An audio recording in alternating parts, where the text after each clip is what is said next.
I am going to teach you the effect of hydrogen bond on the physical properties of the compound। मतलब आज हम आप लोगों को पढ़ाने जा रहे हैं कि हाइड्रोजन बॉन्ड का कोई भी कंपाउंड के जो कि हाइड्रोजन बॉन्ड का फॉर्मेशन करता है उसके फिजिकल प्रॉपर्टीज़ पर क्या प्रभाव पड़ता है। फिजिकल प्रॉपर्टीज़ का मतलब हो गया क्या? Solubility, melting and boiling point, surface tension, viscosity और उसका मॉलिक्यूलर मास, ये सब क्या आता है? उसका फिजिकल प्रॉपर्टीज में आता है, जो कि हम लोग पढ़ेंगे। अब हम लोग सबसे पहले देखें सॉल्युबिलिटी। अगर कोई कंपाउंड वाटर के साथ मिलकर हाइड्रोजन बॉन्ड का फॉर्मेशन करता है तो वो कंपाउंड वाटर में सॉल्युबल होगा। जैसे हम लोग देख ले इथाइल एल्कोहल CH3CH2OH, ये क्या काम करता है? वाटर में जब हम लोग डालेंगे तो इसके साथ मिलकर इंटरमॉलिक्यूलर हाइड्रोजन बॉन्ड का फॉर्मेशन करेगा। इंटरमॉलिक्यूलर हाइड्रोजन बॉन्ड,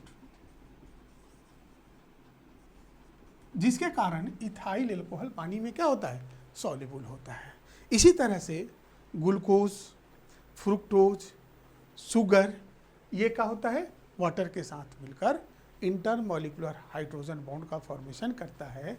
इसीलिए ये कोवैलेंट कंपाउंड होते हुए भी वाटर में क्या होता है? सॉल्युबल होता है। इसके बाद हम लोग देखते हैं कि जो ऑर्गेनिक कंपाउंड वाटर में के साथ मिलकर हाइड्रोजन बॉन्ड का फॉर्मेशन नहीं करते हैं, वो क्या होते हैं? वाटर में इनसॉल्युबल होते हैं। जैसे हाइड्रोकार्बन्स में हम लोग alkanes, ethane, propane, butane, hexane, ये सब क्या होते हैं? पानी में इनसॉल्युबल होते हैं, क्योंकि ये वाटर के साथ मिलकर हाइड्रोजन बॉन्ड का फॉर्मेशन नहीं करते हैं। आगे बढ़ते हैं। एक चीज और हम लोग देख लें कि इंटरमॉलिक्यूलर हाइड्रोजन बॉन्ड के फॉर्मेशन के कारण कंपाउंड की सॉल्युबिलिटी वाटर में बढ़ जाती है। लेकिन अगर वो मॉलिक्यूल इंट्रामॉलिक्यूलर हाइड्रोजन बॉन्ड का फॉर्मेशन करेगा तो उसकी सॉल्युबिलिटी वाटर में डिक्रीज करती है। इसके पीछे कारण क्या है?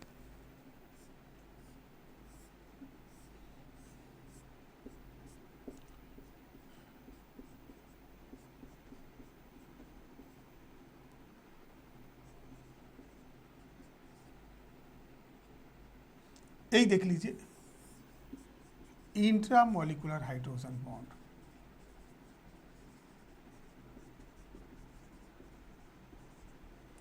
इंट्रामॉलिक्यूलर हाइड्रोजन बॉन्ड का फॉर्मेशन क्या? हम लोग पढ़ चुके हैं कि इंट्रामॉलिक्यूलर हाइड्रोजन बॉन्ड किसको कहते हैं? कि हाइड्रोजन बॉन्ड का जो फॉर्मेशन होता है, hydrogen and other electronegative present in the same molecule.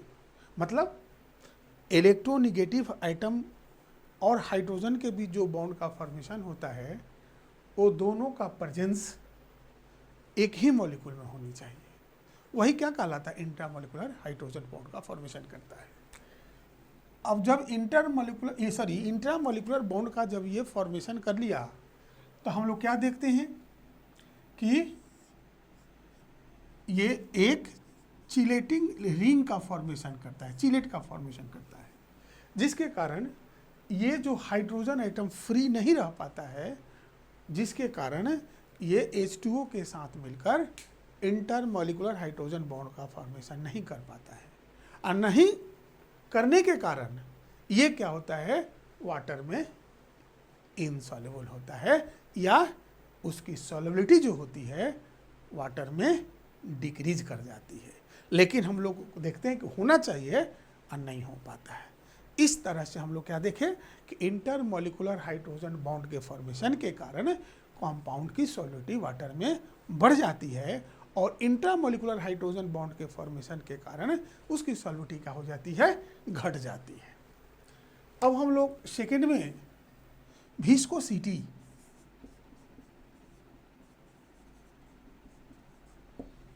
Viscosity, viscosity में हम लोग क्या देखते हैं कि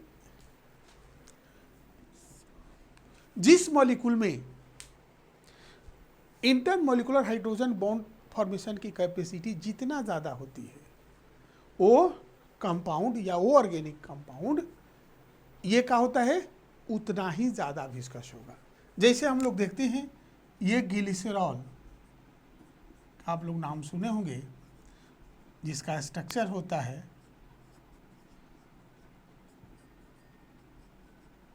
इसमें 3 OH ग्रुप है। एक हम लोग देखते हैं इथाइलिन ग्लाइकॉल, जिसमें 2 OH ग्रुप होता है, और दूसरा हम लोग करते हैं मिथाइल एल्कोहल, जिसमें OH ग्रुप की संख्या 1 होती है। तो जिसमें जितना अधिक OH ग्रुप होगा वो उतना ही ज़्यादा स्ट्रॉन्ग इंटरमॉलिक्यूलर हाइड्रोजन बॉन्ड का फॉर्मेशन करेगा विद इन द मॉलिक्यूल्स, और वो उतना ही ज़्यादा विस्कस होगा। क्या हम लोग देखें कि जिसमें जितना अधिक OH ग्रुप प्रेजेंट रहेगा उस मॉलिक्यूल की विस्कोसिटी उतना ही ज़्यादा होगी। यही हम लोग कह सकते हैं कि ग्लिसरॉल के पास 3 OH ग्रुप है, इथाइलिन ग्लाइकॉल के पास 2 OH ग्रुप है, और मिथाइल एल्कोहल के पास 1 OH ग्रुप है। इसलिए ग्लिसरॉल की विस्कोसिटी ये तीनों से ज़्यादा होती है। तो हम लोग क्या देखें कि इंटरमॉलिक्यूलर हाइड्रोजन बॉन्ड के फॉर्मेशन के कारण क्या होता है, लिक्विड की विस्कोसिटी प्रभावित होती है। एक और हम लोग एग्जाम्पल ले लें, H2O और मिथाइल एल्कोहल, मतलब वाटर एंड मिथेनॉल, दोनों में कौन ज़्यादा विस्कस होगा? इस H2O और CH3OH, ये H2O के पास क्या होता है, इंटरमॉलिक्यूलर हाइड्रोजन बॉन्ड बनाने की कैपेसिटी ज़्यादा होती है। ये 4 हाइड्रोजन बॉन्ड का फॉर्मेशन करते हैं, आपस में मॉलिक्यूल मिलकर उसका एसोसिएशन होता है, जिसके कारण H2O की जो विस्कोसिटी होती है CH3OH से ज़्यादा होती है। थर्ड में हम लोग देखें सरफेस टेंशन।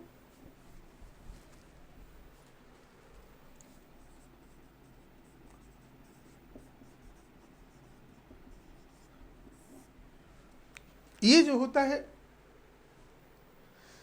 हाइड्रोजन बॉन्ड के फॉर्मेशन के कारण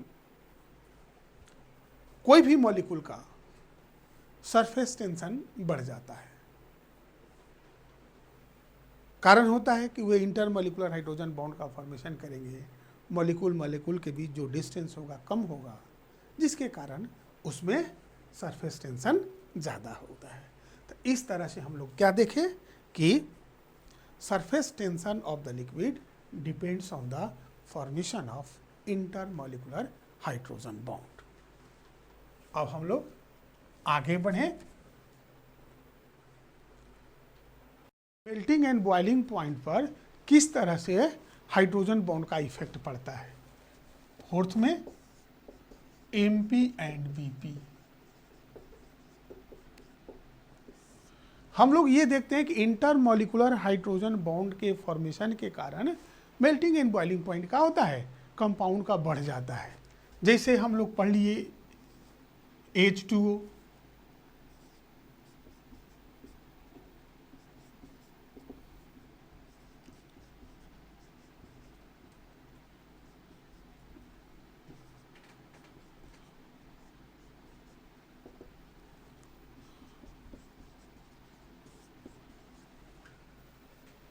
वही H2S को अगर हम लोग देखते हैं तो ये गैसियस स्टेट में होता है। H2O क्या होता है, लिक्विड स्टेट में होता है, जबकि H2S का मॉलिक्यूलर मास H2O से ज़्यादा होता है। तो H2O क्या काम करता है, इंटरमॉलिक्यूलर हाइड्रोजन बॉन्ड का फॉर्मेशन करेगा, और H2S इस तरह का बॉन्ड का फॉर्मेशन नहीं करता है। इसलिए H2O का बॉइलिंग पॉइंट H2A से ज़्यादा होता है। आगे हम लोग देखते हैं,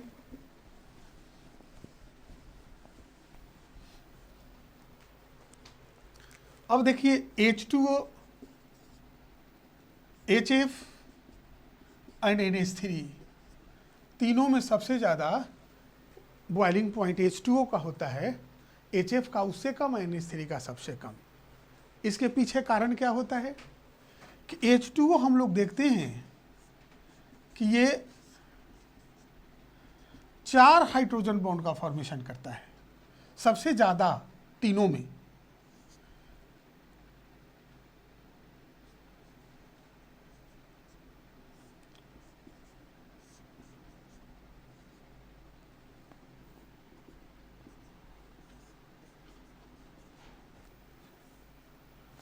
ये 4,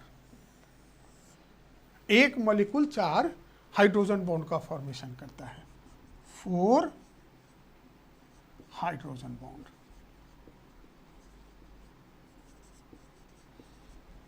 इसके कारण क्या होता है, इसका बॉइलिंग पॉइंट ज़्यादा होता है। ये कैपेसिटी HF और NH3 में नहीं होती है। लेकिन अगर हम लोग स्ट्रेंथ के आधार पर चलते हैं तो सबसे ज़्यादा स्ट्रॉन्ग HF का होगा,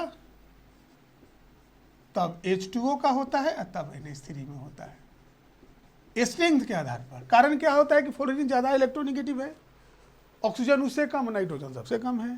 तो एक स्ट्रेंथ के आधार पर हम लोग, अगर हम लोग देखें कि जो सबसे ज़्यादा स्ट्रॉन्ग बॉन्ड बनेगा हाइड्रोजन, वो किस में बनेगा, HF में, उससे कम H2O में, और सबसे कम NH3 में। लेकिन अगर हम लोग बॉइलिंग पॉइंट के आधार पर देखते हैं तो इसमें दोनों फैक्टर काम करता है।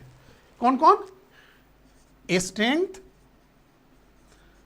And number of hydrogen bond, दोनों तरह का फैक्टर काम करता है। तो क्या देखें इसमें कि 4 हाइड्रोजन बॉन्ड का फॉर्मेशन करता है, और ये टेट्राहेड्रली भी जुड़ा हुआ रहता है, टेट्राहेड्रली जुड़ा रहता है और 4 हाइड्रोजन बॉन्ड का फॉर्मेशन करता है। तो इस तरह से हम लोग देख सकते हैं कि H2O का जो बॉइलिंग पॉइंट होता है, ये तीनों में सबसे ज़्यादा होने का कारण क्या है। अब हम लोग आगे बढ़ें। ये तो हुआ इंटरमॉलिक्यूलर हाइड्रोजन बॉन्ड फॉर्मेशन के कारण बॉइलिंग पॉइंट पर क्या इफेक्ट करता है। अब हम लोग इंट्रामॉलिक्यूलर हाइड्रोजन बॉन्ड के कारण देखें। जैसे मान लीजिए ये हम लोग देख लें,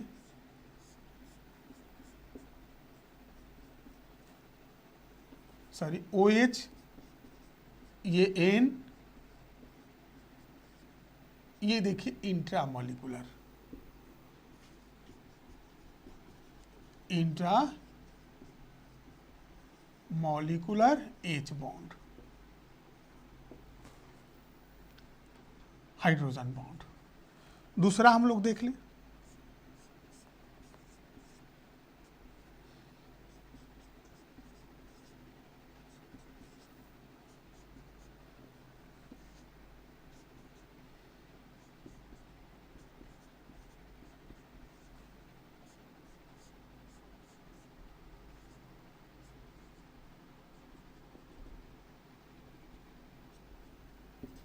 ये इंटरमॉलिक्यूलर H बॉन्ड। तो इंटरमॉलिक्यूलर हाइड्रोजन बॉन्ड के कारण ये क्या होगा, एसोसिएशन ऑफ मॉलिक्यूल्स होता है, बहुत सा मॉलिक्यूल एक साथ जुड़ जाते हैं, जिसके कारण बॉइलिंग पॉइंट क्या होता है, इंक्रीज कर जाता है। इंट्रामॉलिक्यूलर बॉन्ड फॉर्मेशन के कारण ये क्या काम करता है, ये एक रिंग का फॉर्मेशन करता है, जिसको हम लोग चिलेट कहते हैं, जिसके कारण इसका सरफेस एरिया क्या हो जाता है, घट जाता है। तो सरफेस एरिया घट जाने के कारण van der Waals force of attraction decrease करेगा, जिससे इसका बॉइलिंग पॉइंट क्या हो जाता है, कम जाता है। तो इस तरह से हम लोग क्या देखें कि इंटरमॉलिक्यूलर हाइड्रोजन बॉन्ड के कारण बॉइलिंग पॉइंट बढ़ जाता है, और इंट्रामॉलिक्यूलर बॉन्ड के फॉर्मेशन के कारण, सॉरी इंट्रामॉलिक्यूलर हाइड्रोजन बॉन्ड के फॉर्मेशन के कारण क्या होता है, बॉइलिंग पॉइंट घट जाता है। एक चीज़ और हम लोग समझ लें कि अगर जिसका बॉइलिंग पॉइंट कम रहेगा वो ज़्यादा वोलाटाइल होगा, तो अगर हम लोग देखें कि वेपर प्रेशर दोनों में सबसे ज़्यादा किसका होगा रूम टेम्परेचर पर, तो हम लोग क्या देखेंगे कि ऑर्थोनाइट्रोफेनॉल ये हो गया पैरानाइट्रोफेनॉल। तब वेपर प्रेशर किसका ज़्यादा होगा, जिसका बॉइलिंग पॉइंट कम होगा, तो रूम टेम्परेचर उतना ज़्यादा क्या होगा, वोलाटाइल इन नेचर होगा और उसका वेपर प्रेशर ज़्यादा बनेगा। तो हम लोग क्या लिख सकते हैं 1 और 2 में कि पहला का वेपर प्रेशर दूसरे से ज़्यादा होगा, वेपर प्रेशर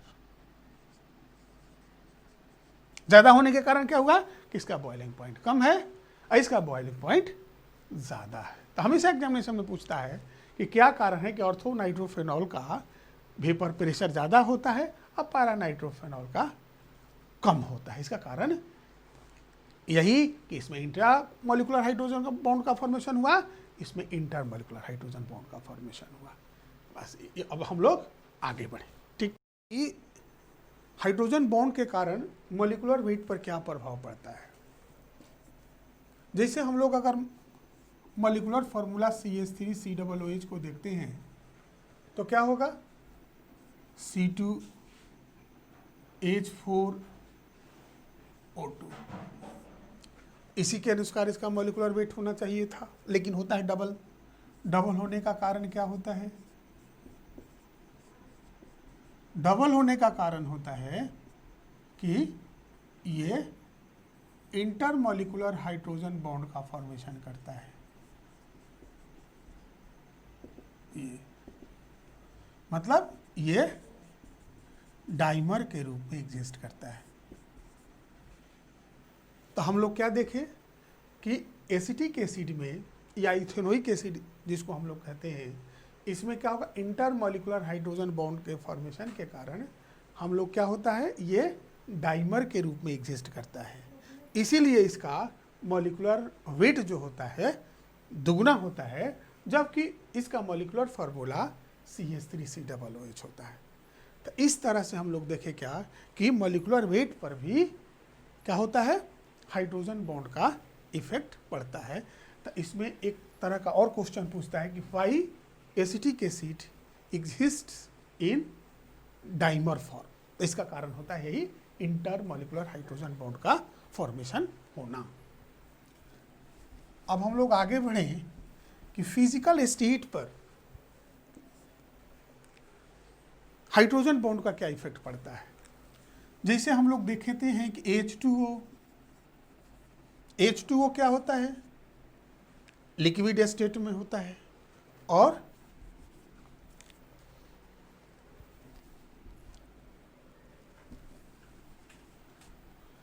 H2O होता है लिक्विड स्टेट में, एंड H2S क्या होता है, गैसियस स्टेट में होता है। ये लिक्विड स्टेट में और ये क्या होगा, गैसियस स्टेट में। जबकि मॉलिक्यूलर मास H2S का ज़्यादा है, H2O का कम है। तो ये क्या काम करता है, वही H2O के बीच में इंटरमॉलिक्यूलर हाइड्रोजन बॉन्ड का फॉर्मेशन करता है। जैसे देख लें,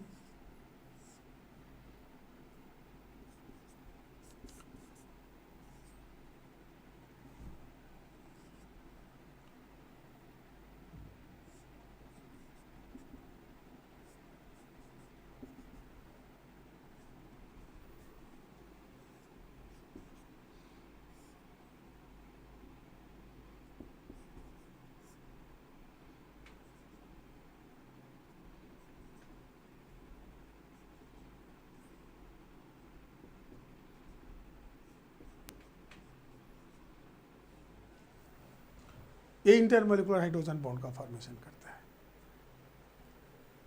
इसीलिए क्या होता है, ये लिक्विड स्टेट में होता है, लेकिन H2S क्या होता है, इस तरह का इंटरमॉलिक्यूलर हाइड्रोजन बॉन्ड का फॉर्मेशन नहीं कर पाता है। इसलिए क्या होता है, गैसियस स्टेट में होता है। अब हम लोग आगे बढ़े, इसमें एक चीज़ और हम लोग देखते हैं कि H2O का जो सॉलिड स्टेट आइस होता है वो H2O जो लिक्विड स्टेट में होता है उसके ऊपर फ्लोट करता है, तैरता है। दूसरा क्वेश्चन होता है कि 4 डिग्री सेंटीग्रेड पर वाटर का मैक्सिमम डेंसिटी होता है। ये दोनों का एक्सप्लेनेशन हम लोग इसी के आधार पर करेंगे कि इसमें हाइड्रोजन बॉन्ड का फॉर्मेशन किस तरह से होता है और उसका स्ट्रक्चर किस तरह का होता है जिसके कारण इस तरह की स्थिति होती है। अब देख लें सबसे पहले आइस का स्ट्रक्चर क्या होगा।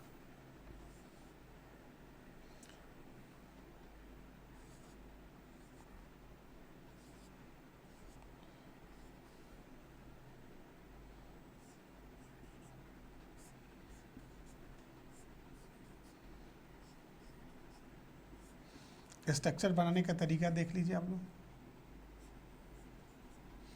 ये हाइड्रोजन बॉन्ड, ये हाइड्रोजन बॉन्ड, ये हाइड्रोजन बॉन्ड, ये हाइड्रोजन बॉन्ड, ये हाइड्रोजन बॉन्ड, ये हाइड्रोजन बॉन्ड।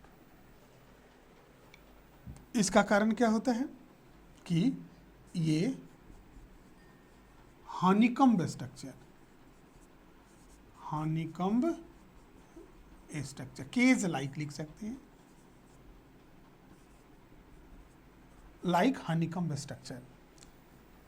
इस तरह का स्ट्रक्चर का फॉर्मेशन करता है आइस। और ये भी हम लोग देख लें कि ये टेट्राहेड्रली जुड़ा हुआ रहता है। जैसे मान लीजिए यहाँ हम दे दिए हाइड्रोजन दूसरे H2O मॉलिक्यूल का, तो ये हम लोग क्या देखें 1 2 3 4 टेट्राहेड्रली एक दूसरे से अटैच रहता है। तो टेट्राहेड्रली स्ट्रक्चर होगा। और दूसरा क्या होता है, ये हनीकम्ब स्ट्रक्चर होता है, क्यूब लाइक, जिसके कारण इसके बीच गैप होता है, बीच में जगह होता है, जिसके कारण इसका वॉल्यूम बढ़ जाता है। अगर वॉल्यूम बढ़ गया तो क्या होता है, इसका डेंसिटी कम जाएगा। और यही कारण है कि लिक्विड स्टेट में जो H2O होता है, मतलब वाटर जो होता है, उसका लिक्विड स्टेट में उसका डेंसिटी ज़्यादा होगा और उसी का सॉलिड स्टेट जो आइस होता है उसका डेंसिटी 0 डिग्री सेंटीग्रेड पर कम होता है। कम होने का कारण ये स्ट्रक्चर है। आप देख रहे हैं बीच में गैप है, इस गैप के कारण इसका वॉल्यूम बढ़ जाता है। आई भी देख रहे हैं हाइड्रोजन बॉन्ड का फॉर्मेशन भी हुआ है।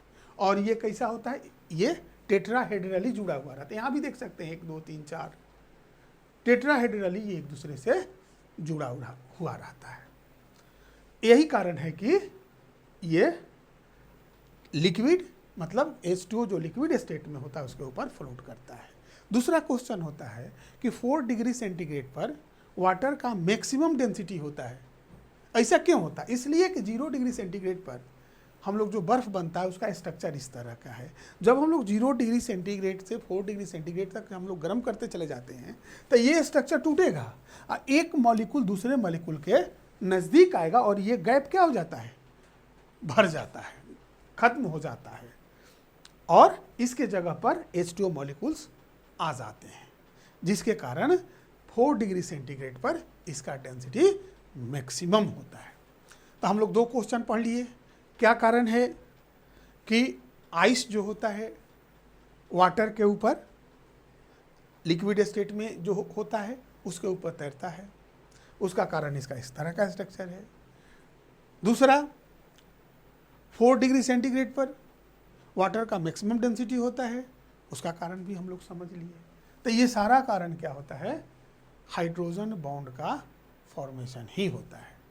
तो हम लोग ये पढ़ लिए, इस तरह से फिजिकल स्टेट पर हाइड्रोजन बॉन्ड का प्रभाव पड़ता है। अब हम लोग आगे बढ़ें। एसिडी कैरेक्टर,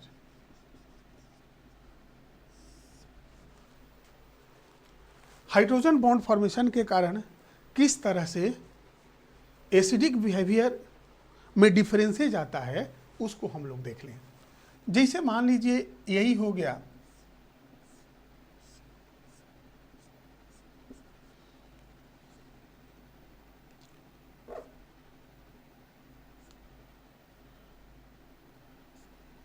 OH, आइए क्या हो गया हमारा बेंजोइक एसिड हो गया। हम लोग जानते हैं कि एसिड उसको कहते हैं जो वाटर में घुल कर क्या करे, H प्लस दे। तो ये देख लीजिए,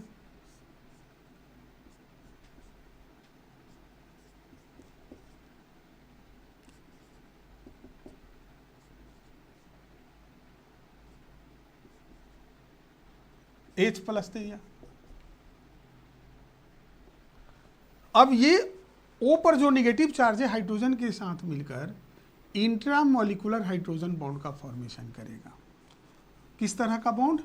इंट्रा मॉलिकुलर H बॉन्ड बनाएगा, जिसके कारण इसका जो कॉन्जुगेट बेस हुआ उसकी स्टेबिलिटी बढ़ जाती है।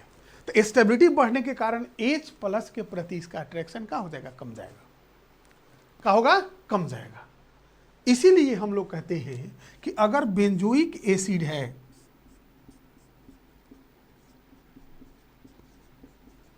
और ऑर्थोहाइड्रोक्सी बेंजोइक एसिड को कहते हैं ऑर्थोहाइड्रोक्सी बेंजोइक एसिड,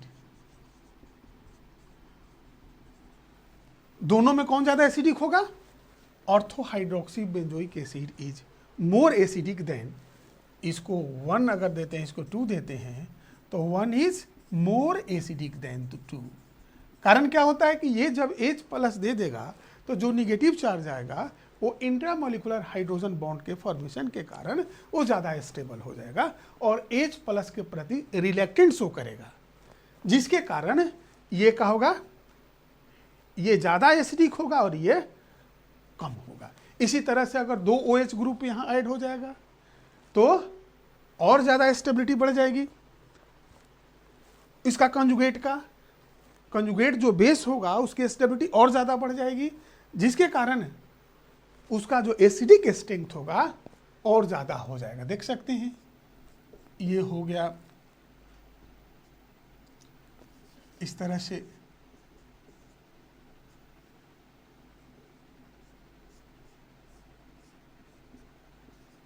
ये OH और यहाँ पर OH हो गया। अगर ये H प्लस दे दिया,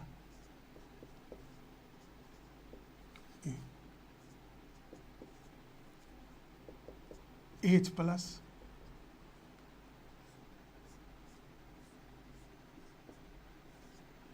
यहाँ पर OH, ये देख लीजिए, ये भी इंट्रामोलिकुलर, EOH, ये भी इंट्रामोलिकुलर। तो कहने का मतलब हुआ कि अगर 3 इसको कर देते हैं तो सबसे ज़्यादा कौन हो जाएगा एसिडिक? 3। उससे कम हुआ ना सबसे कम, मतलब जितना OH ग्रुप अगल बगल में ज़्यादा होगा उसका एसिडिक स्ट्रेंथ उतना ही ज़्यादा हो जाता है, मतलब उसका कंजुगेट बेस की स्टेबिलिटी उतना ही ज़्यादा बढ़ जाती है, जिसके कारण एसिडिक कैरेक्टर बढ़ जाएगा। तो इस तरह से हम लोग क्या देखें कि इंट्रामोलिकुलर हाइड्रोजन बॉन्ड के फॉर्मेशन के कारण एसिडिक स्ट्रेंथ किस तरह से बढ़ता है और घटता है। उसी तरह से देख लें हम लोग, जैसे कि stability of chloral hydrate, stability of chloral hydrate, एगो हम लोग जानते हैं कि अगर एक कार्बन पर 2 OH ग्रुप होता है तो अनस्टेबल होता है और उसे H2O निकल जाता है। लेकिन हम इसमें देखेंगे कि हाइड्रोजन बॉन्ड के कारण ये स्टेबल होता है। यही कोलोरल हाइड्रेट है। ये देख लीजिए, ये OH, ये H, इसे कर देते हैं H, देखिए यही इंट्रामोलिकुलर हाइड्रोजन बॉन्ड का फॉर्मेशन हुआ।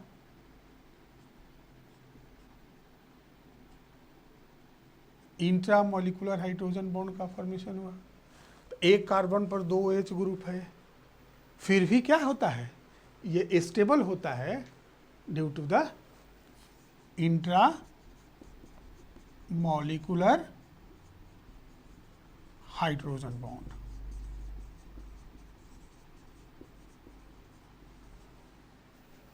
का स्टेबल। Due to. हम लोग क्या देख लीजिए कि कोलोरल हाइड्रेट हुआ, एक कार्बन के पास 2 OH ग्रुप है, फिर भी ये स्टेबल होता है। कारण इसका होता है कि ये इंट्रामोलिकुलर हाइड्रोजन बॉन्ड का फॉर्मेशन करता है। बस अब इतना ही।